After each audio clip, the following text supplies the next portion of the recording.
He called my handshake deal with the Nakamura family amateur hour and replaced me with a chatbot. The Nakamuras don't do business with software. That email landed at 8:47 a.m. on a Tuesday. I was already at my desk. I'm always at my desk by 7:30. 24 years of showing up before anyone else and leaving after the lights go off on the floor. And I still hadn't broken the habit. The subject line read, Announcing Connect, IQ, the future of partnership management at Crestmark Industries. It was addressed to all international accounts teams and senior leadership. Every name that mattered at a $7.2 billion industrial conglomerate copied simultaneously. The email described the deployment of an AI-driven relationship management platform across all Pacific accounts. It used the words scalable, frictionless, and data-driven in the first paragraph alone. It described handshake-based client management as a legacy inefficiency. It outlined a full transition timeline, new communication protocols, new reporting structures, new points of contact. My name did not appear anywhere in the email. Not in the transition plan. Not in the new org chart. Not in the acknowledgments. 20 years of managing the most valuable international partnership in Crestmark's history, and I had been erased between the subject line and the signature block.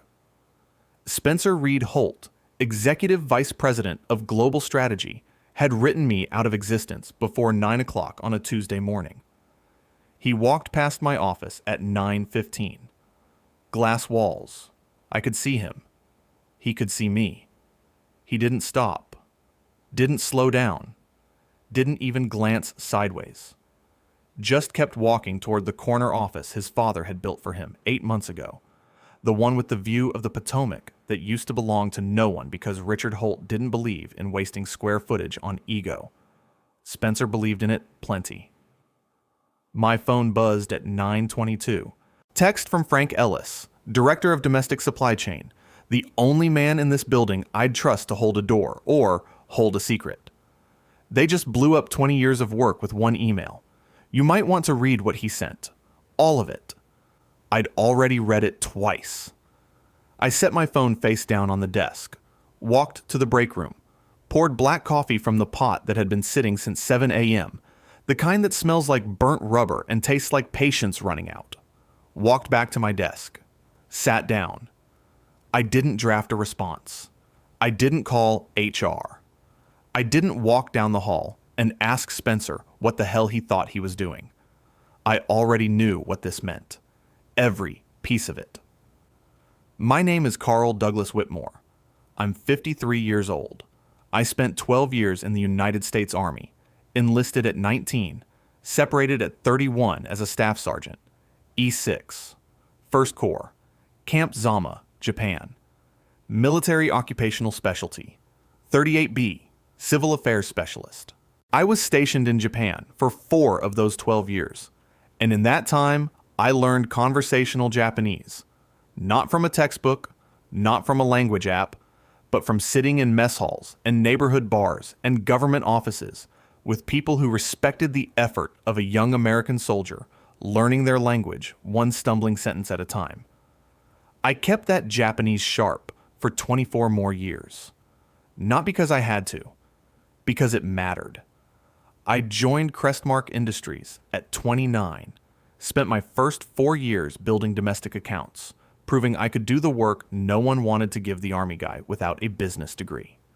Then the Nakamura Group inquiry came across the international desk, and nobody in that department spoke a word of Japanese, and nobody understood why Chairman Takeshi Nakamura's office had sent a handwritten letter instead of an email. I understood. I flew to Osaka on 6 days' notice. I sat in a conference room with Takeshi Nakamura and 3 members of his senior leadership team, and before a single contract term was discussed, we shared a meal. Then another. Then a third. The following evening, at a restaurant his family had frequented for 40 years. That was 20 years ago. The Nakamura Group's annual contract with Crestmark was worth $1.9 billion. Not approximately.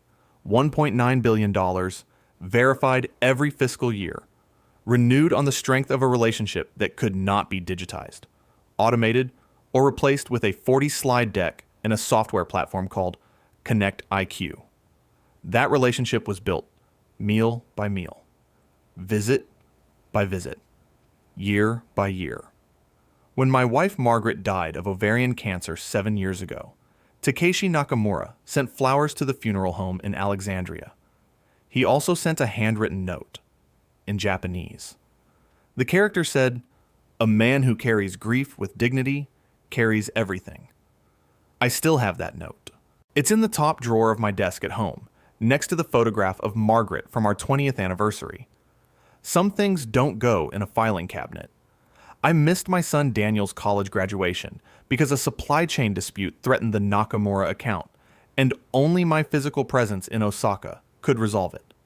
I sat in a conference room for 11 hours across 2 days, working through translation and protocol, and a cultural understanding of obligation that no MBA curriculum has ever covered, and when it was done, the contract held.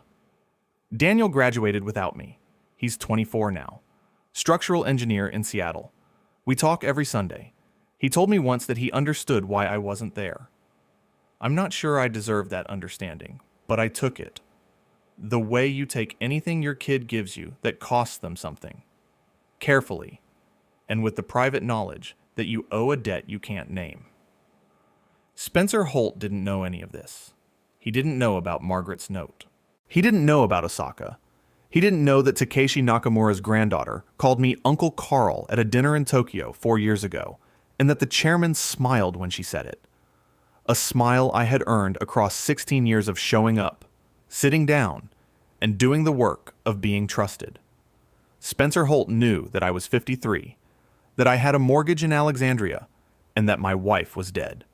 He calculated those 3 facts and concluded I was trapped. He was wrong about that. I called Patricia Morgan at 2:15 that afternoon.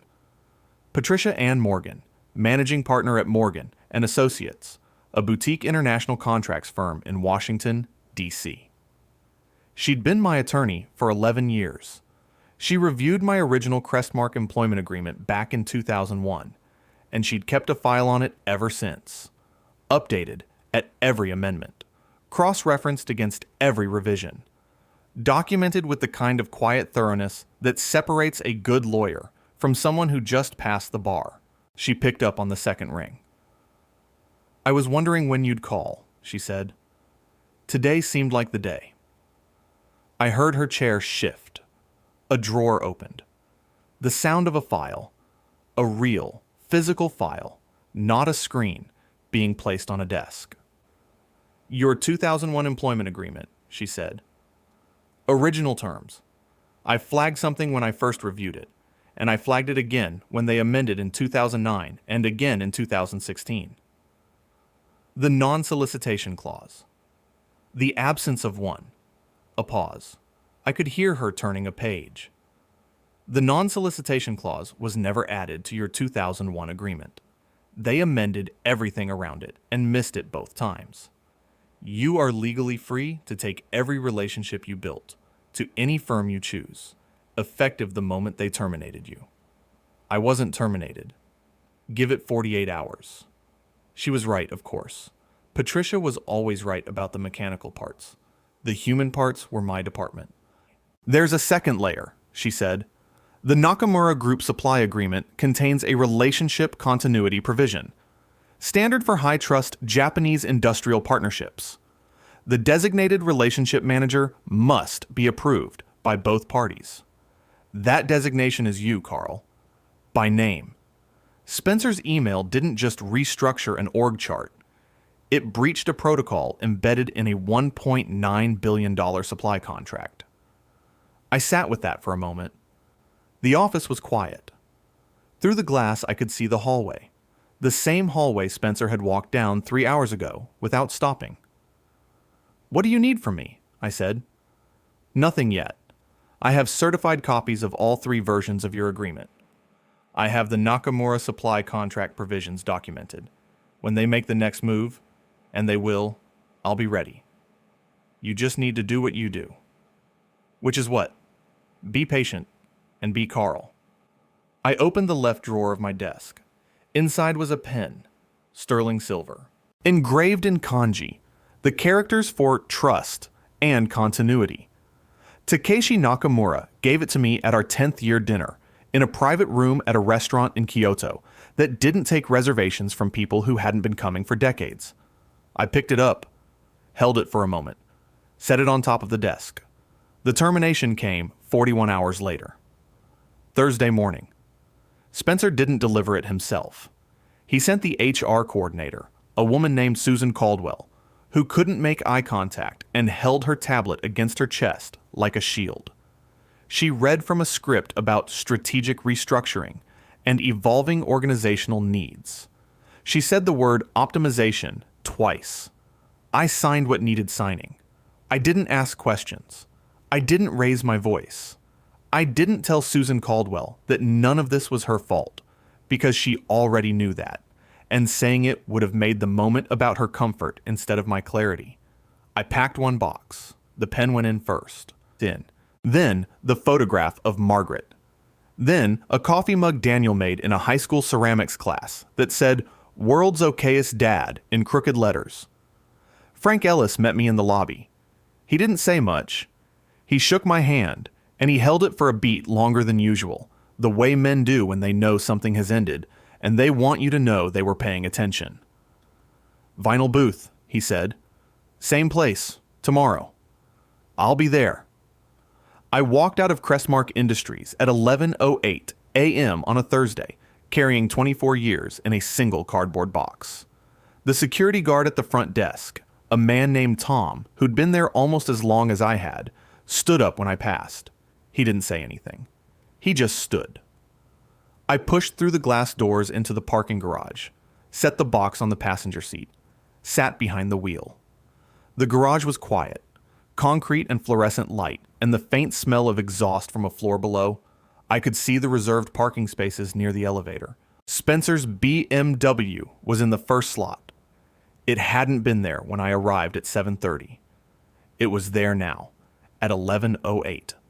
I started the engine, pulled out of my unmarked space, drove past the reserved spots without slowing down. The pen was in the box beside me. Patricia Morgan's number was in my phone. And somewhere in Tokyo, it was already Thursday evening. And I knew, with the certainty of a man who had spent 20 years learning what trust actually costs, that my phone would ring before the week was out. If you've ever had a boss or been in a situation like this, hit that like button and subscribe. That phone rang at 3:14 p.m. Tokyo time, which was 2:14 a.m. Eastern, Thursday night bleeding into Friday morning. I was sitting at the kitchen table in my 2-bedroom in Alexandria, the box from my office still unopened on the counter behind me, the pen sitting next to a glass of bourbon I hadn't touched yet. The caller ID showed a Tokyo prefix. I knew the number without checking my contacts. I'd been calling it for 20 years. Whitmore-san, Takeshi Nakamura's voice. Not his assistant, not his secretary, not a deputy or a liaison or a junior relationship coordinator. The chairman of the Nakamura Group personally, at 3:14 in the afternoon his time, calling a man who had been fired from his employer 11 hours earlier. Chairman Nakamura. I received a communication from Crestmark Industries this morning, an automated message from a software platform. It invited me to create a login and upload my communication preferences. A pause. Not for effect, for precision. I have done business with your company for 20 years. I have never received an automated message. I understand. The message did not mention your name. I called your office extension. It has been disconnected. Yes? Are you still with Crestmark Industries, Carl? No, sir. I am not. Silence. Not the uncomfortable kind. The kind that has weight. The kind that means something is being measured. I see, he said. 3 seconds passed. My legal team will be in contact with Crestmark's general counsel within 48 hours regarding the relationship continuity provision in our supply agreement. I trust you are aware of the provision I am referencing. I am. Good. Another pause. Carl, when you are settled, you will call me. Not before you are ready, but you will call. Yes, sir. Trust and continuity, he said. The words on the pen. Then he hung up. I sat at that kitchen table for a long time. The bourbon was still untouched. The house was quiet in the way it had been quiet for 7 years. The particular silence of a home that used to have 2 voices in it, and now has 1. I picked up the glass. 3 fingers of Maker's Mark. Not the daily drinker. The bottle Margaret had given me for our 15th anniversary. 3/4 full, because I only opened it when something actually mattered. I drank it slow. Then I went to bed. Friday morning, I called Patricia Morgan at 8:15 a.m. The chairman called, I said. When? 2:14 this morning. And? His legal team contacts Crestmark within 48 hours. Relationship continuity provision. I heard her write something down, the scratch of a pen on paper. Patricia still took notes by hand. That's faster than I expected, she said. But not surprising. The provision is explicit. Carl Whitmore, designated by name, approved by both parties. Spencer's email constituted unilateral removal without partner consultation. That's a breach of embedded protocol in a $1.9 billion supply contract. What happens now? Now you let the clock run. Nakamura's team files their formal inquiry. Crestmark's legal team receives it. Walter Briggs reads it. Walter Briggs reads it again. Walter Briggs walks down the hall to Spencer's office and tries to explain what a relationship continuity provision is to a man who has never read a Japanese contract in his life. And then Walter Briggs calls me, because my name is on your employment file as outside counsel, and he'll want to know if there's a deal to be made. Is there? No. Good. I spent that weekend not doing much of anything. Saturday morning, I drove to a diner off Route 1 that I'd been going to since Margaret and I moved to Alexandria. Vinyl booths, laminated menus. A waitress named Donna, who'd been pouring coffee there since the Clinton administration, and still called me Han, like she meant it. Frank Ellis was already in the booth when I got there. Black coffee in front of him. Another mug waiting across the table. Steam still rising. You look calm, he said. I am calm. That's what worries me. He leaned back. The whole floor's in a panic. Spencer sent a follow-up email yesterday afternoon. Something about seamless transition protocols and maintaining partner confidence during the optimization phase. 8 paragraphs. Not one of them mentioned the Nakamura Group by name. He doesn't know yet. Know what? That the Nakamura Group's legal team is about to contact Walter Briggs with a formal inquiry about a breach of their supply agreement's relationship continuity provision. Frank set his coffee down. Stared at me for 3 full seconds. Holy shit. Yeah. Carl, that account is $1.9 billion a year. I know what it's worth, Frank. Do you know what Crestmark is worth without it? I picked up my coffee. Took a sip. Set it down. Less. Frank shook his head. Not in disagreement. In the specific way a man shakes his head when he's watching someone play chess 6 moves ahead, and he's just now seeing the board. You knew, he said. You knew when you walked out of that building with 1 box. I knew before the box. We sat there for a while. Donna refilled our coffees without being asked. Frank didn't press. He'd been Army too. 4 years. Separated as a corporal. E4. And he understood the particular silence of a man who has already made his decision and is simply waiting for the world to catch up. The formal inquiry from Nakamura Group's legal team arrived at Crestmark's general counsel office at 9:41 a.m. on Monday. 7 pages. Translated from Japanese by a certified legal translation firm in Tokyo. It cited the relationship continuity provision by section number. Section 14, C of the Master Supply Agreement, paragraph 3, and requested a formal explanation for the unilateral removal of the designated relationship manager without prior consultation or mutual approval. Walter Briggs read it at 9:47. He read it again at 9:52. At 9:58, he picked up his phone and called Spencer Holt's extension. Spencer didn't answer. Walter walked down the hall to the corner office with the Potomac view and knocked once. Spencer was on a call. He held up one finger, the universal gesture of a man who believes whatever he's doing is more important than whatever you need. Walter waited. 45 seconds. Spencer hung up, leaned back in his chair. The leather creaked. "Walter, what's up?" "We have a situation." "Can it wait? I've got a 10:30 with the digital transformation team." "No, it cannot wait." Walter set the 7-page document on Spencer's desk.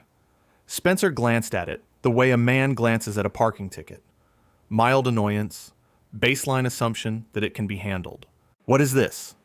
"A formal legal inquiry from the Nakamura Group. Their attorneys are citing a relationship continuity provision in the Master Supply Agreement, Section 14C, Paragraph 3. They are asking why Carl Whitmore was removed from his designated role without their consultation or approval." Spencer picked up the first page, scanned it, set it down. "This is a clerical issue. Send a response. Tell them the transition is proceeding as planned, and that their new point of contact will be assigned within the week." Spencer: "Walter, I appreciate the diligence, but this is exactly the kind of legacy friction I've been talking about. These relationships can't be held hostage by individual personalities. Send the response. See me." Walter Briggs was 61 years old. He had been Crestmark's general counsel for 19 years.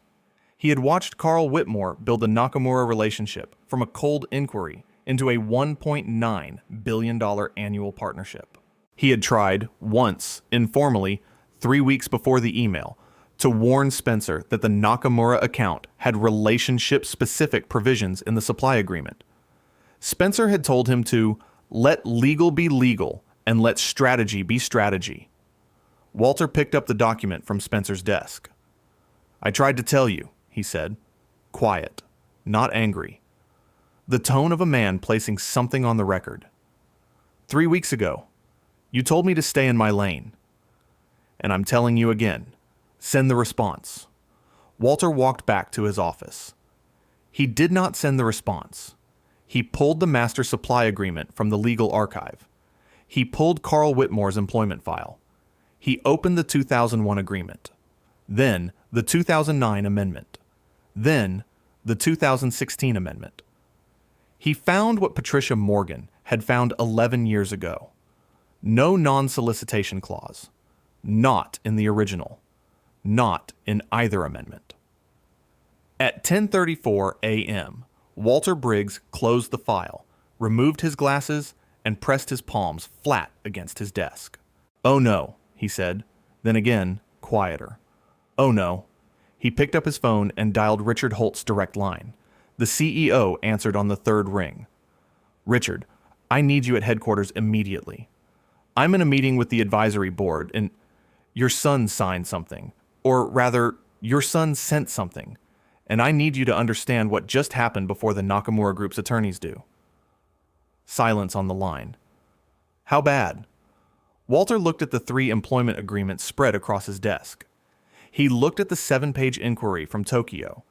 He looked at the master supply agreement, opened to Section 14C, Paragraph 3, the clause that named Carl Douglas Whitmore as the designated relationship manager, approved by both parties, removable only by mutual consent. $1.9 billion bad, Walter said, and that's the starting number. By Tuesday afternoon, exactly 1 week after Spencer's email, the situation had a shape, and the shape was a crater. The Nakamura Group had not responded to Crestmark's initial outreach, not to the General Counsel's office, not to the International Partnerships desk, not to Spencer's newly appointed Interim Pacific Liaison, a 27-year-old analyst named Kevin Crawford who spoke no Japanese and had never been east of London. Kevin Crawford sent 3 emails to the Nakamura Group's corporate communications office. Each one was acknowledged with an automated reply in Japanese that translated to, "Your message has been received and will be reviewed by the appropriate department." Nothing followed. No calls, no meetings, no responses to the Connect IQ platform invitation. Nothing. Spencer told the senior leadership team on Wednesday that the silence was part of the negotiation posture and that Japanese business culture values patience. He said the word frictionless twice during the briefing. He said, "We're right on schedule." Walter Briggs sat at the far end of the conference table during that briefing. He didn't speak. He watched Spencer the way a man watches someone pour gasoline on a floor and reach for a lighter, knowing that the fire department is already 20 minutes away. I know all of this because Frank Ellis was in that briefing. He texted me 17 minutes after it ended. Spencer just told the room the Nakamura silence is strategic patience. Walter looked like he was watching a building collapse in slow motion. I read the text at my kitchen table, set the phone down, poured black coffee from the pot I'd made at 6 a.m. Thursday morning, 2 weeks to the day after Spencer's original email, my phone rang at 7:12 a.m. The screen showed a 202 area code. Washington, D.C., Patricia Morgan. "It's moving," she said. "I got a call from a firm called Ashford Global Partners, Managing Director of Pacific Operations. Newly created position. They want you. Someone on their board knows the Nakamura Group and heard you were available. How much? $18 million total package. Base, incentive, equity stake, structured over 4 years. It's real, Carl. I've reviewed the term sheet." I stood at the kitchen counter. The morning light came through the window over the sink, the same window Margaret used to open when she made breakfast, because she said kitchens should smell like outside air, not yesterday's dinner. "Tell them I want a meeting." "Already scheduled. Friday. Their DC office." "Good." "Carl." "Yeah." "When you sign with Ashford, and you will, the Nakamura Group can follow you there. Legally, contractually, without restriction. Crestmark has no non-solicitation clause in your agreement. The Nakamura Group has a breach-triggered exit provision in theirs. This is clean." "I know. You've known for a while." "I've known for 11 years, Patricia. I just never needed it until now." I signed with Ashford Global Partners the following Wednesday. The announcement went out the next morning. Quiet. No press release. No LinkedIn post. Just a short notification to relevant industry contacts that Carl Whitmore had joined Ashford as Managing Director of Pacific Operations. The Nakamura Group's response came within 24 hours. Their legal team filed formal notice with Crestmark Industries that the Nakamura Group was exercising its contractual exit provision under the Master Supply Agreement, citing the unilateral removal of the designated relationship manager without mutual consultation in violation of Section 14C, Paragraph 3. The entire contract portfolio, $1.9 billion in annual revenue, would transfer to Carl Whitmore's new firm within 30 days. Spencer Holt's phone started ringing on a Friday morning at 8:03 a.m. By 8:15, it hadn't stopped. By 8:30, it wasn't just his phone. It was Walter Briggs's phone. It was the CFO's phone. It was Richard Holt's phone, pulling the CEO out of a breakfast meeting at the Capitol Grill, where he'd been sitting with 2 board members discussing quarterly projections that no longer meant anything.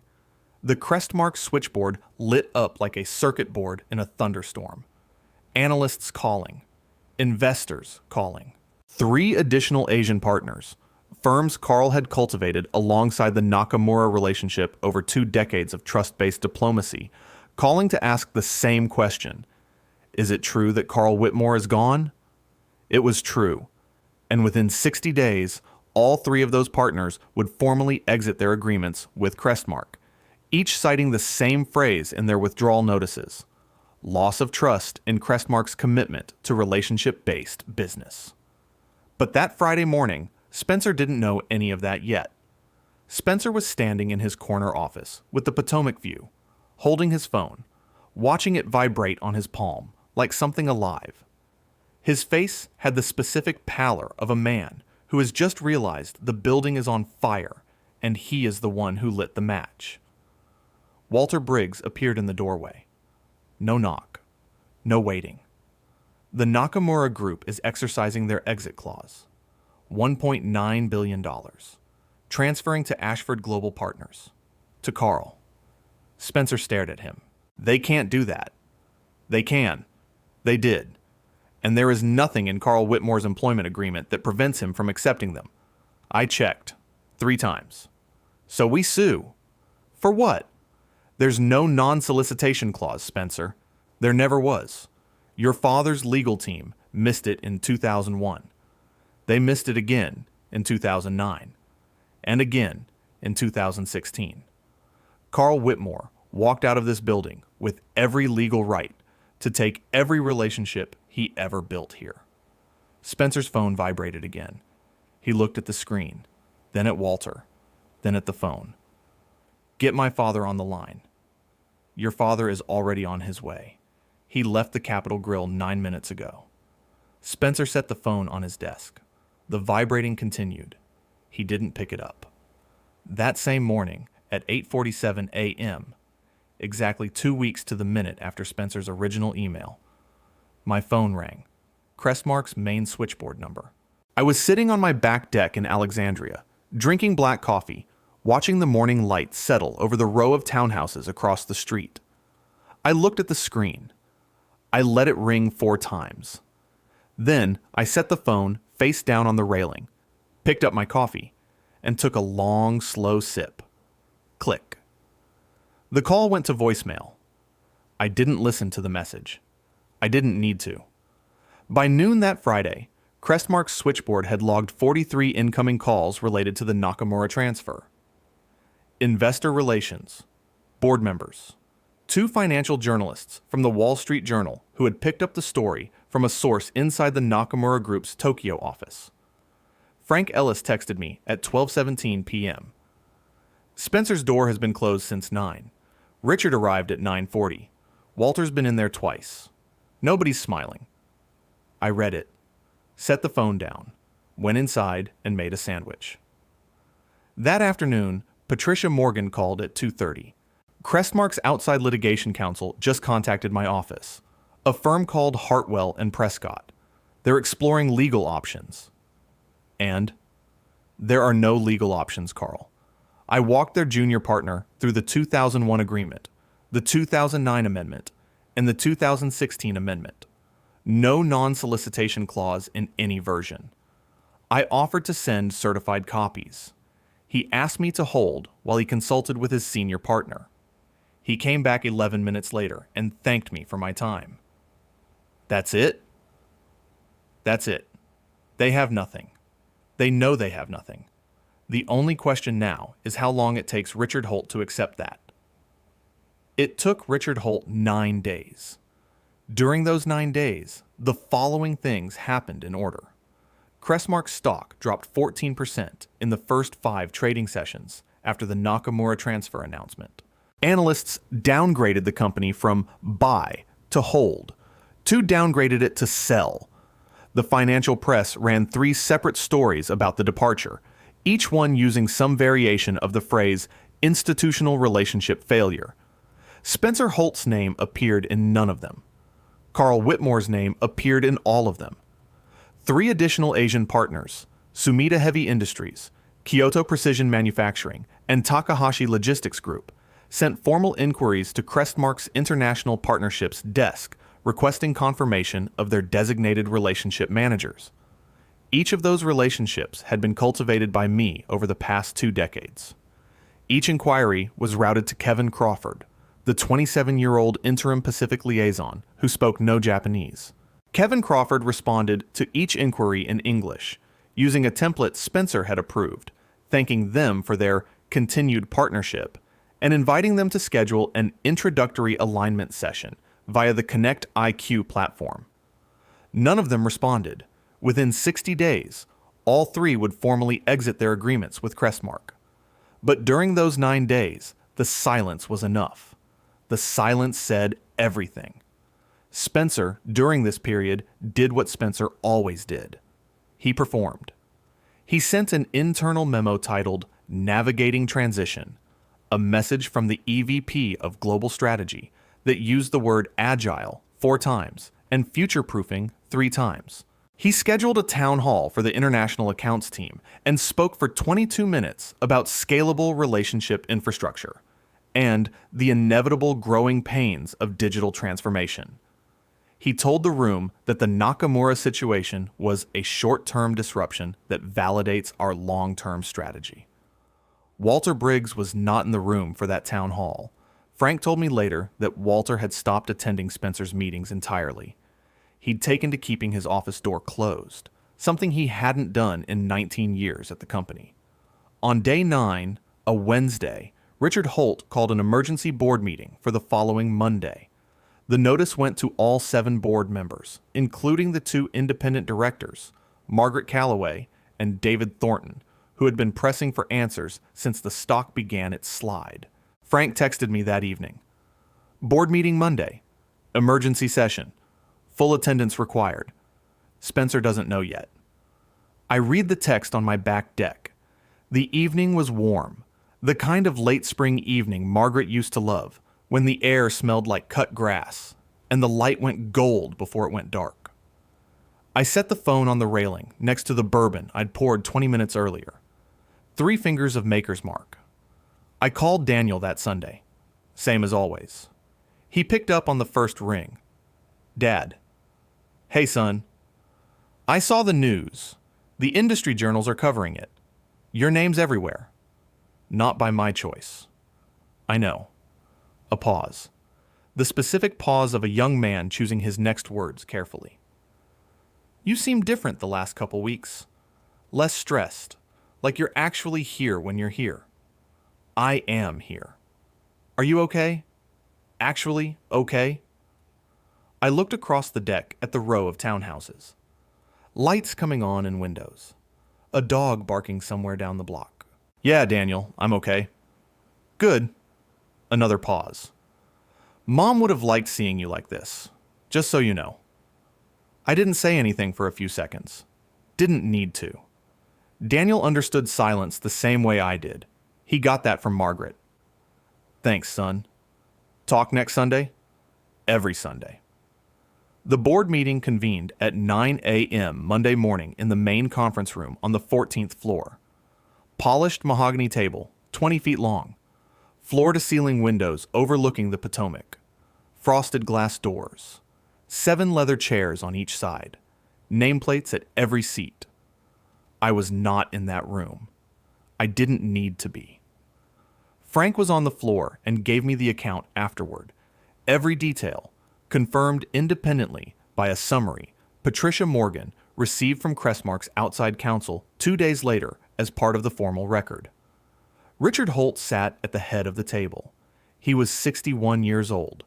He'd built Crestmark Industries over 20 years, from a mid-tier industrial supplier into a $7.2 billion conglomerate. He wore a navy suit, no tie. His face had the particular stillness of a man who has spent 9 days reconciling what he built with what his son destroyed. Spencer sat 4 seats to his right. He'd worn his best suit. French cuffs, the kind of confidence costuming that works in a room full of people who don't know what's coming.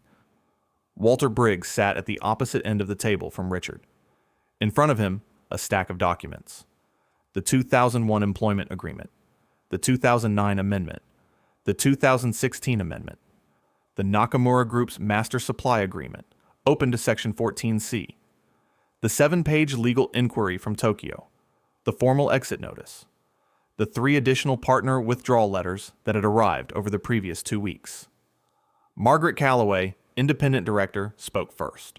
Richard, the board is entitled to an explanation. This company has lost $1.9 billion in guaranteed annual revenue, an additional estimated $400 million from the 3 partner exits, and 33% of its stock value in 6 weeks. I'd like to understand how. Richard Holt looked at his son.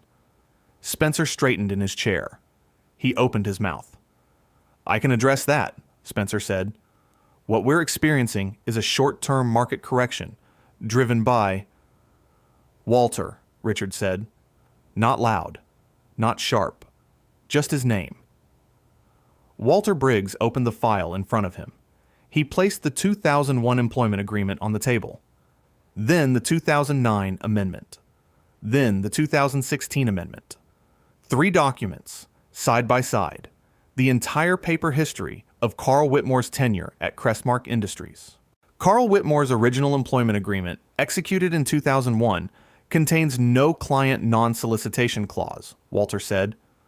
The 2009 amendment addressed compensation. The 2016 amendment addressed title and reporting structure. Neither amendment added non-solicitation language. This gap was never identified by our legal department. It was identified by Mr. Whitmore's outside counsel, Patricia Morgan of Morgan & Associates, who has maintained certified copies of all 3 documents for over a decade. He turned to the Nakamura Supply Agreement. The Nakamura Group's Master Supply Agreement contains a relationship continuity provision at Section 14C, Paragraph 3. It specifies that the designated relationship manager, Carl Whitmore, by name, must be approved by both parties and may only be removed by mutual consent. Spencer's email of April 8th constituted unilateral removal without partner consultation. This triggered a breach provision, giving the Nakamura Group a contractual exit right. Walter looked up from the documents. Crestmark has no legal remedy, no non-solicitation clause to enforce, no breach of contract claim against Mr. Whitmore, no standing to challenge the Nakamura Group's exit. Our outside litigation counsel, Hartwell and Prescott, confirmed this assessment 9 days ago. The room was silent, the kind of silence that has texture. David Thornton, the second independent director, removed his glasses and set them on the table. You're telling this board that a $1.9 billion client relationship walked out the door because no one in this company's legal department checked a 24-year-old employment agreement before terminating the man whose name was written into the supply contract. That is correct, Walter said. Spencer leaned forward. This is exactly the kind of dependency I was trying to eliminate. One man holding a $1.9 billion relationship hostage to his personal... Spencer. Richard's voice, the same volume, the same tone, but something underneath it had shifted. Spencer stopped. Richard Holt stood. He placed both hands flat on the mahogany table. He looked at his son for a long time, not with anger, with something worse. The specific grief of a father who has just learned, in front of 7 witnesses, that his confidence in his child was the most expensive mistake of his career. Your position as Executive Vice President of Global Strategy is terminated effective immediately, Richard said. The title is dissolved. The role will not be filled. Security will escort you to your office to collect your personal effects. Spencer's face went white. Not pink, not flushed. White. The blood leaving his cheeks in real time. Dad, this is not a family conversation. This is a board action. Walter, note the record. Walter wrote something on the pad in front of him. The scratch of the pen was the loudest sound in the room. Margaret Calloway spoke next. I am tendering my resignation from this board, effective today. I was not consulted on the creation of the EVP position. I was not consulted on the termination of Carl Whitmore, and I was not informed of the contractual exposure until this morning. I cannot exercise fiduciary duty on a board that operates this way. David Thornton folded his glasses into his breast pocket. I'll second that. My resignation is effective immediately as well. 2 independent directors. Gone. The same board meeting. Spencer stood. His chair rolled back and hit the credenza behind him. He looked at his father. He looked at Walter. He looked at the documents spread across the table, like evidence in a trial that was already over. The security officer appeared in the doorway. The same security team that had watched me walk out of the building 6 weeks earlier with a single cardboard box. Spencer left the room without speaking. Richard Holt sat back down. He looked at the empty chair where his son had been sitting. He didn't say anything for a long time. The board voted unanimously, 5-0, with the 2 resignations already noted, to close Crestmark's entire Pacific division within 90 days. The infrastructure Spencer had been so eager to modernize was dismantled not by innovation, but by the absence of the one thing that had made it work: a handshake. That evening, I sat on my back deck in Alexandria. The bourbon was Maker's Mark. 3 fingers. The good stuff. The city lights were coming on across the river, one window at a time, the way they always did, the way they did when Margaret was alive, the way they would keep doing whether anyone at Crestmark Industries ever spoke my name again or not. My phone buzzed. A text from Daniel. "Saw the news. Proud of you, Dad." I typed back. "Sunday." Every Sunday. I set the phone on the railing, picked up the glass. On the table beside me, next to the bourbon, sat the sterling silver pen, kanji engraved on the barrel. Trust. Continuity. Takeshi Nakamura gave me that pen 10 years ago in a private room in Kyoto. He didn't give it to Crestmark Industries. He didn't give it to a job title or an org chart or a 40-slide deck about scalable relationship infrastructure. He gave it to me because I had shown up, because I had sat down, because I had learned his language and honored his culture and never once confused a handshake with a transaction. Spencer Holt called relationships legacy inefficiencies. He called 20 years of trust amateur hour. He replaced a handshake with a chatbot and assumed the man on the other end of that handshake wouldn't notice the difference. The Nakamuras noticed. Sometimes loyalty doesn't announce itself. It just shows up, year after year, meal after meal, until the day someone tries to replace it with software. And then it stands up, walks out the door, and takes $1.9 billion with it. Not because it wanted revenge, because it knew where it belonged. If you enjoyed this story, hit that like button and let me know what you think in the comments. And if you haven't subscribed yet, subscribe and ring that notification bell to get alerts about new stories like this one. Thanks for watching. See you in the next video.